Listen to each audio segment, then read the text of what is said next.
Onassis नामी एक यूनान का शख्स था जो बहुत अमीर कबीर था। वो नंबर लगते हैं ना, 8वें नंबर पे और 7वें नंबर पे, 6ठे नंबर पे दुनिया का अमीर तरीन शख्स कौन है, तो किसी ज़माने में वो इन नंबरों में था।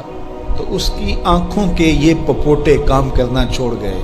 डॉक्टर स्लोशन टेप लगा के उसकी आंख खोल देता था, स्लोशन टेप लगा के बंद कर देता था और वो सो जाता था। फिर वो खोलता और जो है वो उसको देखना मिलता। तो ये ऑटोमेटिक सिस्टम ख़राब हो गया।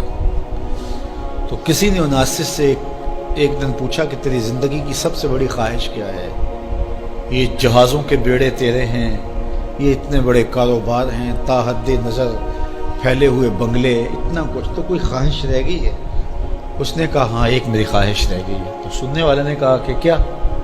कहा काश कि अपनी आंखें अपनी मर्ज़ी से खोल सकूँ, ये मेरी ख्वाहिश है। तो उसने कहा कि अगर इसके लिए तुझे कोई पैसे लगाने पड़े तो कितने को पैसे लगाएगा? कहा सारी दौलत लगा दूँगा, काश कि अपनी आंखें तो अपनी मर्ज़ी से खोल सकूँ। तो मेरे इन दोस्तों में से कईयों को आज ये एहसास हुआ होगा कि ये भी कोई नेमत है, और जो 24 घंटे हमारे साथ है। तो इतनी नेमतें हैं हमारे ऊपर अल्लाह की, और उसको हम अपने हिसाब से छोटा या बड़ा कह लेते हैं, लेकिन वो इतनी बड़ी हैं कि अगर वो छिन जाएं तो फिर पता चलता है कि जो है वो कितनी बड़ी नेमत से हम महरूम हो गए। तो मेरे एक मिलने वाले हैं, उनके मुंह में लुआब की मिकदार कम है, जिसको हमने कभी सोचा भी नहीं कि ये भी कोई नेमत है। ये कुदरती ग्रीस है जो मुंह को तर रखती है और बोलने में मदद मिलती है, और निज़ाम इंहिज़ाम को इससे बहुत ज़्यादा फ़ायदा पहुंचता है। लेकिन उनका मसला क्या है कि मिकदार कम है। तो अब वो 5-7 मिनट नहीं बोल सकते, बोलेंगे तो जो है वो सारा मुंह खुश्क हो जाएगा। मियाँ मसला क्या है? लुआब कम आता है, लुआब की मिकदार थोड़ी। तो कभी इसको भी किसी ने नेमत समझा, लेकिन ये कितनी बड़ी नेमत है। वो किसी इलाके में उन्होंने ये किया कि ये मेंढक नहीं होते, मेंढक, ये उन्होंने वहाँ से ख़त्म करवा दी, दवाई ऐसी डाली कि ये आवाज़ निकालते हैं, या इस तरह का वो मसला हुआ। तो अब क्या हुआ कि चावल की फसल पर ऐसी सुंडियाँ आ गई कि जिसका कोई इलाज ही नहीं था। तो ये पानी के अंदर जो मेंढकें होती हैं, ये उन हशरात को खाती हैं जो फसल के लिए नुकसानदेह होती हैं।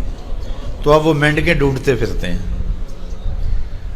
अब हमें नहीं पता कि कौन सी चीज़ कितनी बड़ी नेमत। ये केचवा होता है, केचवा कभी आपने देखा, जिसको वो हम अपनी पंजाबी में गंडोया कहते हैं। कभी आपने सोचा कि इसका सिलसिला क्या है? ये मट्टी खाता है, एक तरफ से दूसरी तरफ से निकाल देता है। और अब हमारे उधर एक ज़िम्मेदार था, तो वो बच्चों को पैसे देता था कि वो ले करके और अपनी फसलों में छोड़ता था।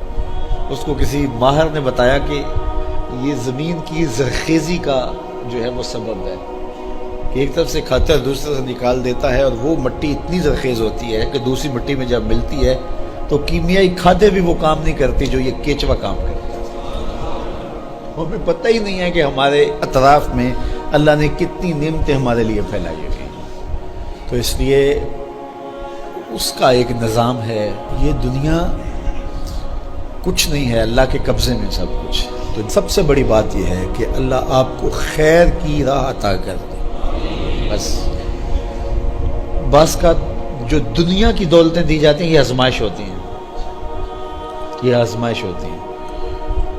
तो जो आपको किसी से नेकी करने की तौफीक मिल जाए, किसी की मदद करने की तौफीक मिल जाए, किसी दुखी के काम आने की तौफीक मिल जाए, किसी की जान बचाने की तौफीक मिल जाए, तो ये बहुत बड़ी दौलत।